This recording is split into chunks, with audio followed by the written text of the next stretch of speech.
his players, and let's say Trubisky can't play yet because the Chicago's not opening up anything yet. Even if Trubisky was able to open up, like, play now or later, he wasn't going to get any better. Sorry.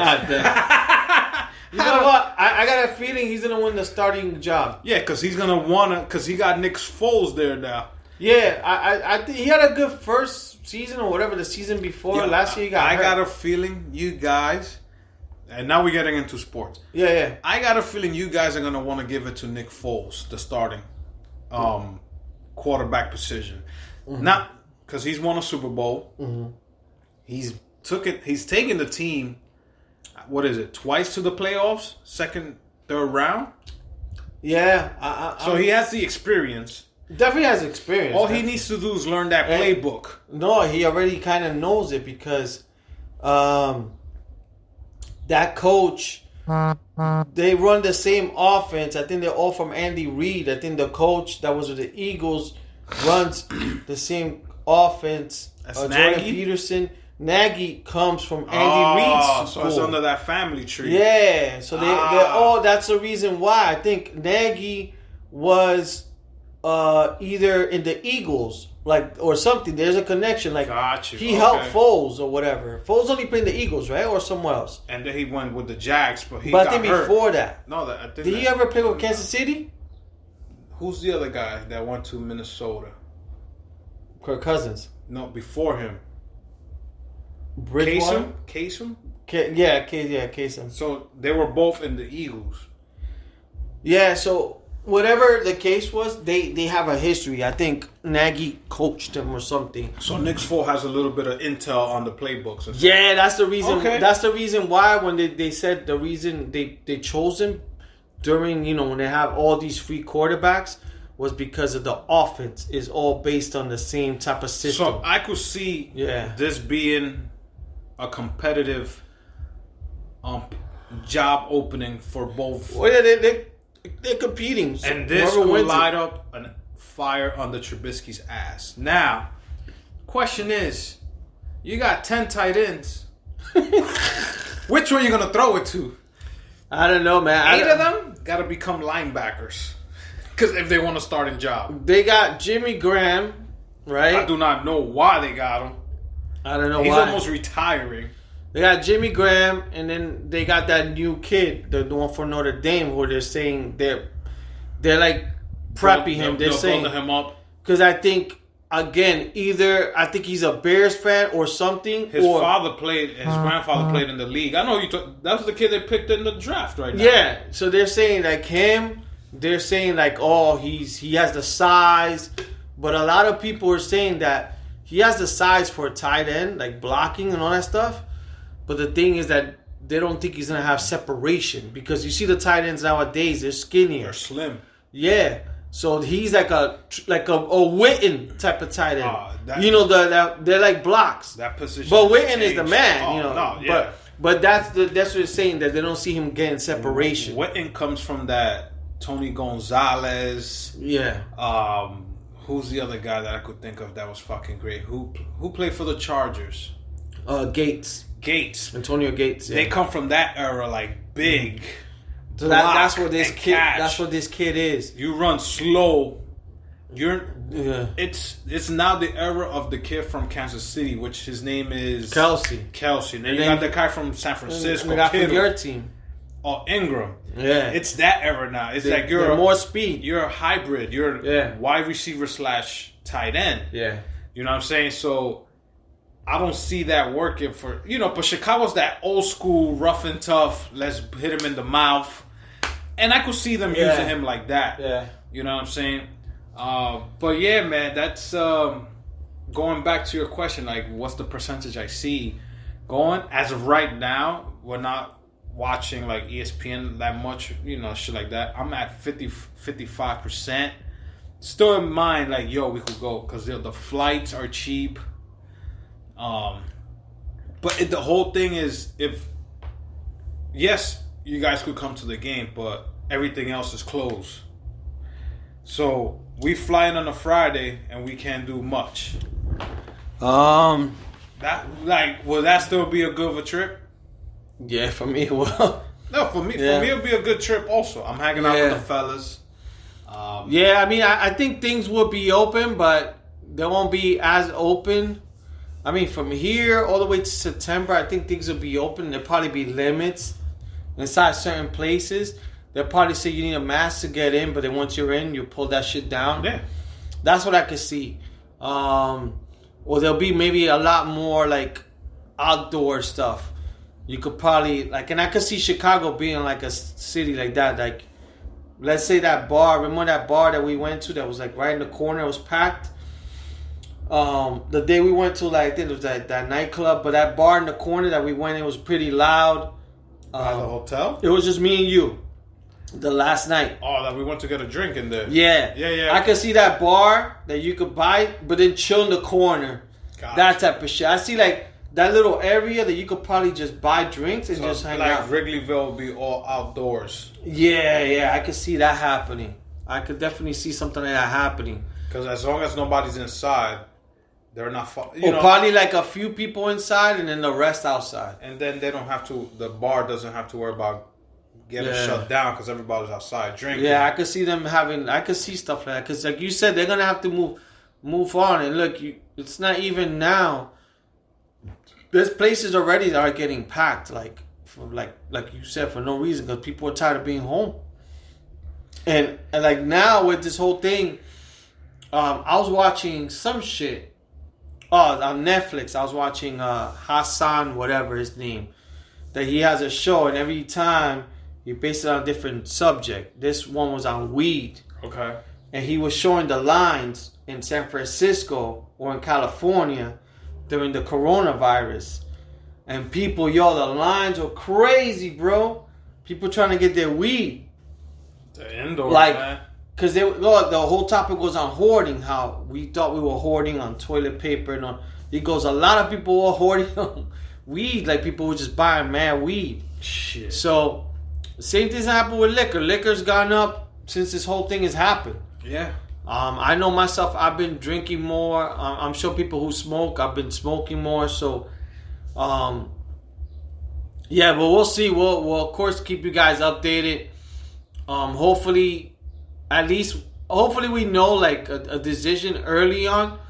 Hopefully it's not one of those things that we gotta wait till the day before.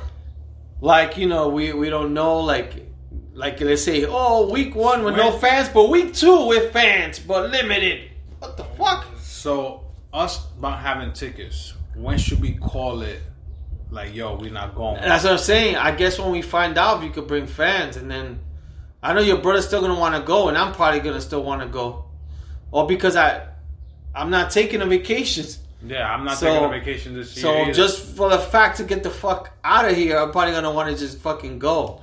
Yeah, but if it doesn't make sense, then it doesn't make sense as much as I want to go. But I still would like to do something out here. Like if we don't go, and if the weather's nice and Santi, it's not the backyard, we could do something like that. That should be cool, or whatever. Do something in somebody's house, and we just buy like whatever drinks and all that stuff. I was even thinking Atlantic City, but I don't even know if they're open. If Chicago's not going to be open, I doubt it. Jersey's going to be open like that. Atlantic City's going to try to reopen at some point because I mean they're gonna probably need money, but yeah, well, I guess as we go on, we'll know more and we'll keep you guys posted and stuff. But other than that, we got this big UFC coming up this weekend. UFC, what is it, 250? 250, yep, on Saturday. So which I'm looking forward to this weekend. I actually thought it was Nunes fighting this weekend, but she's not. She's fighting next Saturday, June 6th. Oh, okay. 250. I forget who's the main event.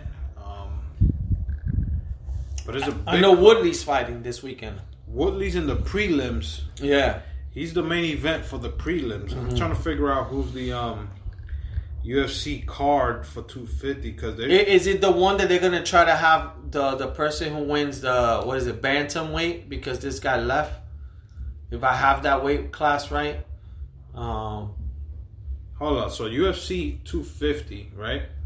That's June 6th. My bad then. So I think the one that's this Saturday is just a fight night. Okay. Card. which is still supposed to be good. So yeah, I'm looking forward to that. I know with MLB, I think they're still talking. I think they showed like how much they will make per year if they go back. Hopefully they could go back because, like I said, most of us are pretty much indoors, so it's like the perfect time to watch baseball. Basketball, I think, from what I heard last, they were saying that they might come back. I think Milton gave us I don't know if it was Milton or you that showed like a little playoff bracket For the basketball? Yeah, I think Milton should send it to us. so I don't know if that's the case, like if they're just gonna come back and just run the playoffs, which I believe they should. I don't think there's no reason to continue the season. Oh yeah, like if you're a team that you wasn't gonna even make it to the playoffs, you shouldn't even be considered coming back. The back. bad thing is that, let's say like an 8th seed or something, that they just have like a good chemistry together, and let's say the number 1 seed took too much time off, or everybody in this fucking coronavirus, this whole quarantine, that we're all gaining weight, bro. So I could imagine if like a good team, fucking most of the players didn't give a fuck and they gain weight. So yeah, we'll see. Hopefully, but I think July is gonna be the month that hopefully we get baseball back. Hopefully we get basketball back, which would be great. So if we could get those 2 back in July, and then right there, August heading into September, we get football back. But yeah, so I'm hoping for that. UFC 2 is gonna have better cards coming in. I think boxing, they're saying that they might come back to, but with limited. The same thing with no fans and stuff like that. So we'll see on that with boxing and shit. I'm trying to think of what else. I know like the only other thing, because this whole weekend, this fucking sports is so whack that the only other thing I saw that was kind of exciting, and I don't even watch it, but was fucking golf. Oh, the fucking Tom Tiger? Brady versus Tiger Woods and Peyton Manning. That shit got so much press, but I think the reason was cool, I think, because they were mic'd up. Dude, and they raised $20 million for COVID-19 relief. Those 4 players. That's just dumb. I didn't watch it, but I watched the highlights. Yeah, same here. And the whole thing they're talking about is like a fucking shot that what's his name made. Tom Brady did a shot. It was like a golden, I don't know what they call it, a hole in one. I don't know. I don't follow golf. But he broke his pants, and they made a joke about him on Twitter, like even his pants want to do social distancing because it's split in the back. Yeah. So that, like you said, that was like the cool thing to actually watch. It was like Peyton Manning and Tiger Woods versus Brady and Mickelson or something like Phil Mickelson. Yeah, Phil Mickelson. So yeah, that was cool. But I didn't watch the whole shit. I just watched the highlights. Yeah, I just watched the highlights on my phone. It wasn't even like, but like I said, even watching the little shit on Twitter, like those highlights of that was even fun. Other than that, like with sports, we're still planning to do the wrestling. Hopefully, we could get more people on board for the last, what is it? Fucking. It's called The Last Ride. It's based Ride. on The Undertaker. I was just watching episode 3 is going to be on. Episode 4 is going to be June 14th, and then the last one is going to be June 21st. So hopefully that Tuesday or Wednesday we could do a special edition on that, plus anything else has to do with wrestling, like what got us into wrestling, what we like about wrestling back then to now, what's the difference and stuff like that. But that's like for a special edition like we did for The Last Dance. Yeah. Which was the 10-part series of Michael Jordan and the Chicago Bulls, and a fucking one of the greatest sports documentary I think I've ever watched in my life. I'm trying to think of other sports documentaries that I've watched, but so far this one. Yeah, in terms of it being a 10-part series, I never seen something like this. I've seen a lot of good ones on ESPN. Oh, yeah. Even the Chris Benoit one was good on Vice. Yeah. Wrestling does a lot of good documentaries. Yeah. But yeah, this one was good. I mean, I like the Aaron Hernandez one, but that one's different. But like a 10-part series, that all the episodes are good, and I'm